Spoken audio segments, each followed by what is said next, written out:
Okay, good night to you guys. It's about 10 o'clock right now. I didn't film anything today. Some of my buddies were over here, not huge about being on camera. So I hope you guys don't mind that. I skipped out on videoing for a day. But I got the 12 valve, a lot of it tore apart. We got it on the engine stand, we got the pan off, tappets out, cam out. One of the pistons out, the one that looked bad. I don't know, it's been a bummer kind of, but after this I'm gonna have a like new 12 valve, and that's gonna be pretty cool if you ask me. And yeah, we might change up some stuff, we might do different internals, so it might not be a true stock 12 valve. I don't know what I'm gonna do. I think I can get away with, and sorry, it is raining, but I'd rather be out here and show you guys what we're working with. But where was I going with this? I could probably get away with just a really good hone job, and then throwing it all back together with a new piston, but I think I'm gonna go the extra mile. I think what we're gonna do is, all the rods are, well, I assume all the rods are good, we haven't pulled them all. Assume all the rods are gonna be good, so we'll do new rod bearings, like the whole 9 yards. We'll do all that stuff, and I might just go back to a standard bore piston, and just a normal for a non-intercooled truck with the one, I don't know if they're 145 degree or 155 degree. I forget, I can't keep that memorized. But we got it flipped over here. This piston was the one that was bad, or was the one with the bad cylinder, I don't know. You guys can see a little chip out of it right there on the edge. It's kind of hard for this camera to focus, but pretty good chip out of it right there. I don't know what happened. It didn't look very good. The cylinder wall is scored up a little bit, but I can't feel it with my fingernail. Like the title of this playlist says, this is the budget built 89. So we might be throwing the budget built part out the window. I don't know. I would like to change stuff up, maybe change up the compression a little bit. If I'm gonna try and shoot for a VE record, I don't know, stuff that would make it easier will be new push rods, tappets, cam, the whole 9 yards. We're gonna be doing all that. So it's gonna get out of hand very fast, but I wanted to keep you guys in the loop. Yeah, I'm calling it good for the night. I gotta take a test and I'm super hungry. So we're gonna go in, but this is more so just an update video. I've been trying to throw videos at you guys as fast as I can. I hope you're watching them. I hope you're loving it. I love some 12 valve action. We'll be getting on it again tomorrow. I'll get all the pistons pulled out, and we'll work on seeing about if I can't get this crank out.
guys, good morning. We are back as promised. I left off right, or you guys know where we left off.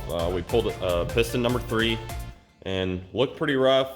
So we are gonna make a machine shop visit today. Me and Logan are out here working on getting this thing tore down. Right now, we ran to Walmart. I got some cardboard boxes. I got a paint pen. I got some shop towels, just a bunch of stuff to organize. So, and to kind of keep stuff in order, I've got to keep track of everything. And that can be hard to do whenever you're doing something like this. But it's going back together quick. It's not so bad. And if you've never touched one of these engines, it can be challenging. So this is my first time tearing this deep into specifically a 12 valve, but with all the stuff I've done before, I don't know, I kind of remember where stuff goes fairly well, and I know these engines pretty well. So I will go ahead and show you where we're at. Well, you guys been on time lapse for this whole time for the most part. We've got her all the way tore down. We've got some interesting looking stuff. I wanted to show you guys this bearing. Pretty roached if you ask me. Look at that. All chipped off. The other bearings don't look wonderful. So this thing's gonna be fresh. I mean, we're gonna have a brand new 12 valve by the end of this. It's gonna have all new bearings. We're gonna take it to the machine shop. They're gonna put it in the, I don't know, the heat tank or wash it real good, or the jet washer, whatever it's called. And then he's gonna hone the cylinders. And after that, after he gets it clean, he's gonna decide if the hone will fix it or if it's gonna need bored.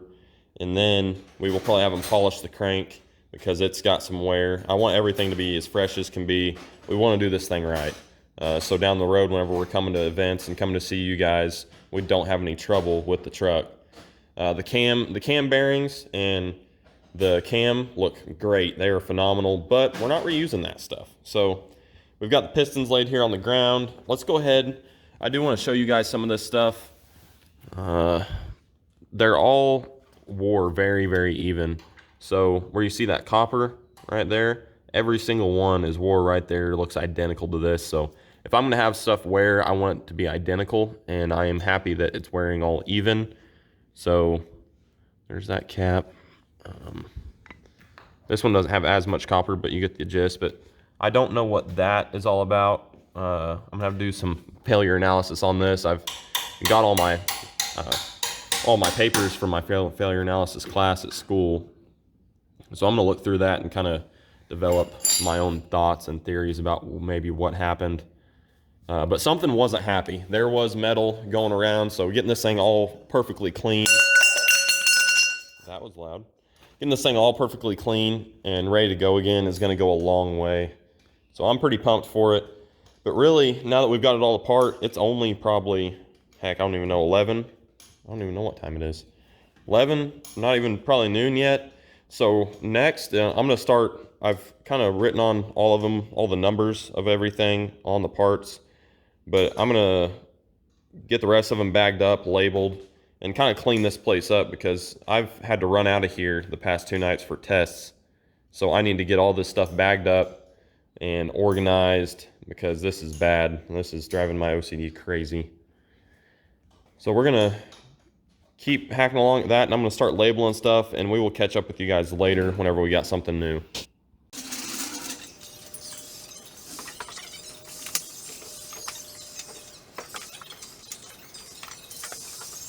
All right, as you guys saw in that last clip, we got the block loaded up in the back of the 05. We're going to be taking it here around 6 or so to the machine shop. Got the front cover out here. I need to clean that up. But we've basically been bagging up with just in Ziplocs and labeling stuff. I'm gonna have to put a bunch of stuff in boxes, but we got a bunch of stuff labeled and put down here, which I'll probably put that stuff in one of these big boxes and just get it all boxed up pretty much. But that's about probably all we're gonna do for the day besides go to the machine shop. I mean, we got this thing all the way torn down, everything cleaned.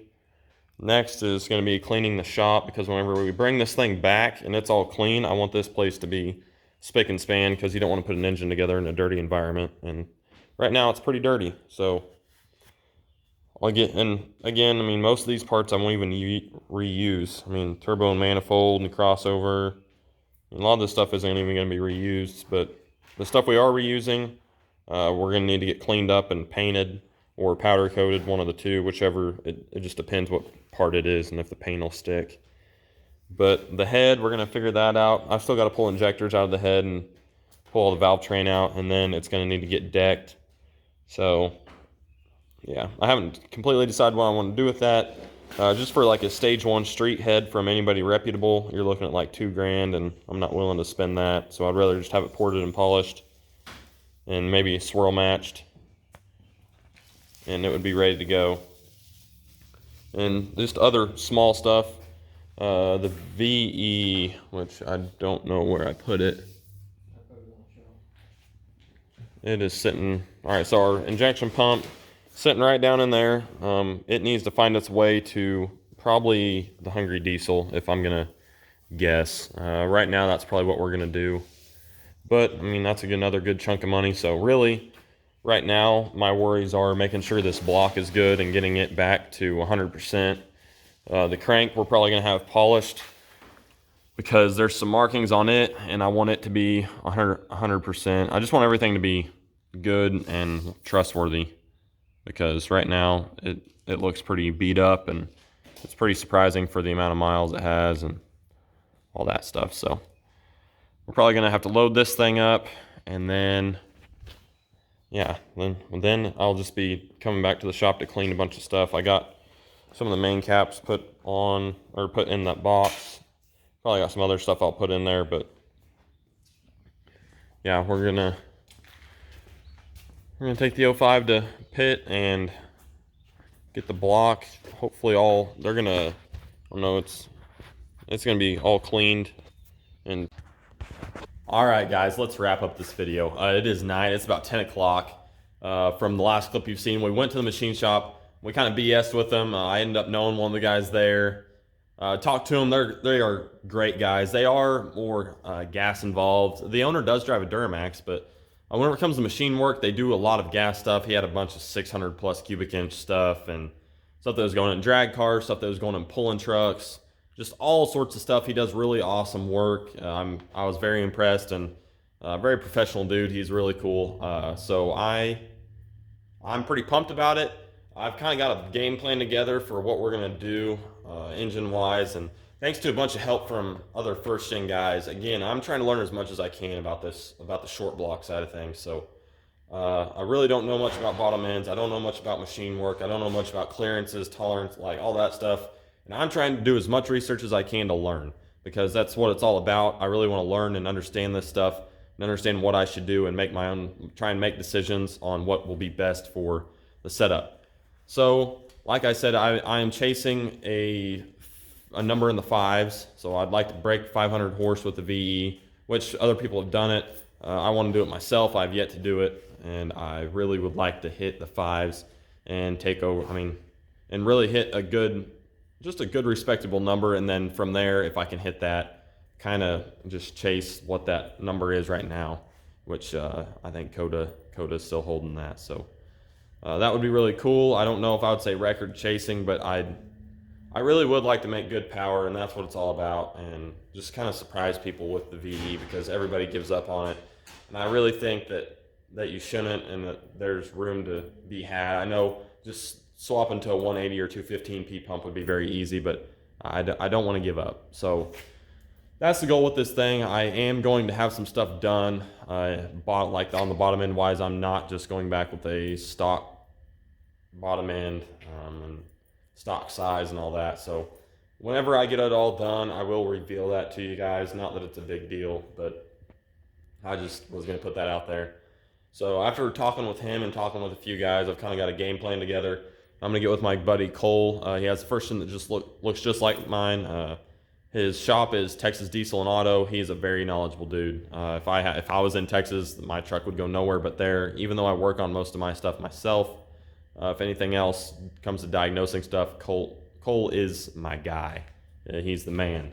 So I'm gonna probably get a lot of parts through him and Dakota Mullet at Plowboy Diesel, as always. But we're gonna wrap this up. We've got a shop to clean up in the morning. Tomorrow we're doing head studs, valve springs, and push rods on a 4th gen. I believe if he shows up, I don't know if he will or not. If he shows up, then we will be setting you guys up and doing that. And then we're gonna be working on the head because we're gonna have some head work done. Probably get the block and the head decked. We need some really tight clearances. I'm gonna raise compression a little bit and just see what we can do. So for today's video and today's update, that's gonna be it. We did some fun stuff today, got the block all stripped down, sent off to the machine shop. We got a lot of stuff organized, bagged, numbered, the whole 9 yards, so that's pretty cool. And just getting all that stuff done. We obviously have some cleaning to do. Let the oil dry do its thing, and then we're gonna organize some shelving and stuff like that, but I need some dinner, so we're gonna go inside. As for today's video, that's gonna be it. Please do subscribe to the channel, share this to your friends. I keep saying this, but I do a lot of wrenching and like tear down, like doing my own stuff, and a lot more than some of those big name guys. I shouldn't say that, but I will say that because it's pretty true. So we're doing some cool stuff with common rails, with the 12 valve, a bunch of different stuff. So if you guys are interested in any of that, please do share it to your friends and so let some people know, because and hell, I learn from you guys all the time. So I do want input. I do want if you guys see something in the truck that I could swap over that would make life easier and would work, like the power steering pump question. I've had guys message me about that and had great input. So I really appreciate that. Input's always suggested in the comments. Either that or message me on Instagram or Facebook, but I very much appreciate it. So until next time, we will see you guys. Take it easy. Have a good weekend. I don't know if I'll see you till then, but I'll let you know whenever we get the block back. So we'll see you guys.